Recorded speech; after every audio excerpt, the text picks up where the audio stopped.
இருக்கிறது அமலாக்கத்துறையினுடைய 2 பட்டியல். KN நேரு அவர்கள் சம்பந்தப்பட்ட 2 பட்டியல். இதை கையில் எடுத்தாவே அண்ணன் KN நேரு அவர்கள் உள்ள போவாங்கன்னா தன்னிடம் இருக்கும் பட்டியல் மூலம் அமைச்சர் நேரு சிறைக்கு செல்வார் என பாஜக முன்னாள் மாநில தலைவர் அண்ணாமலை தெரிவித்துள்ளார். அண்ணன் அதை ட்ராக் பண்ணி பாத்தீங்கன்னா எல்லாரும் இன்னாரம் கோர்ட்டுக்கு போய் ஆமாங்க ஐயா நான் தப்பு பண்ணேன்னு ஒத்துக்கிட்டு ஃபைனை கட்டிட்டு வெளியே வந்துடுறாங்க. அந்த ரெப்ரசன்டேஷன் ஆஃப் பீப்புள் ஆக்ட் போடுற எந்த கேஸ்லயும் ஜெயிலுக்கு அனுப்ப முடியாதுங்கன்னா மேஜர் கேசஸ் அன்லெஸ் நான் வந்து அடிச்சேன் உடைச்சேன் கண்ணாடி உடைச்சேன் ரத்தம் வந்துச்சுன்னு இது பிடிச்சாங்க அது பிடிச்சாங்க சாராயம் பிடிச்சாங்க எல்லாமே கம்பவுண்டபிள்.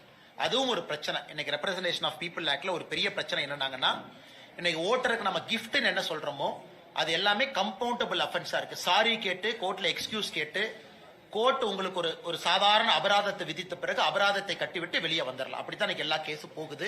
அதனால தண்டனையும் கடுமையா கொடுக்கணும். உதாரணத்திற்கு லிக்கர் கொடுக்கறாங்க கடுமையா உயர்த்தணும், கிஃப்ட் பாக்ஸ் கொடுத்து மாட்டுறாங்க கடுமையா உயர்த்தணும். அது எதுவுமே இன்னைக்கு இல்லைங்கன்னா ரெப்ரசன்டேஷன் ஆஃப் பீப்புள் ஆக்டே வீக்கா தான் இருக்கு. அதுவும் நம்முடைய தேர்தல் நியாயமாக நடக்காததற்கு அதுவும் ஒரு காரணம்.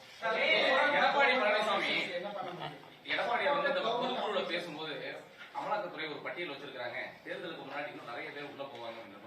அண்ணன் எனக்கு தெரியாதுங்கண்ணே. என் கையில் இருக்கிறது அமலாக்கத்துறையினுடைய 2 பட்டியல். KN நேரு அவர்கள் சம்பந்தப்பட்ட 2 பட்டியல்.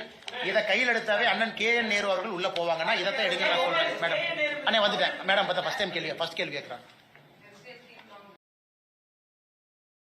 செய்திகளை உள்ளது உள்ளபடி தெரிந்து கொள்ள ரெஃப்ளெக்ட் நியூஸை சப்ஸ்கிரைப் பண்ணுங்க.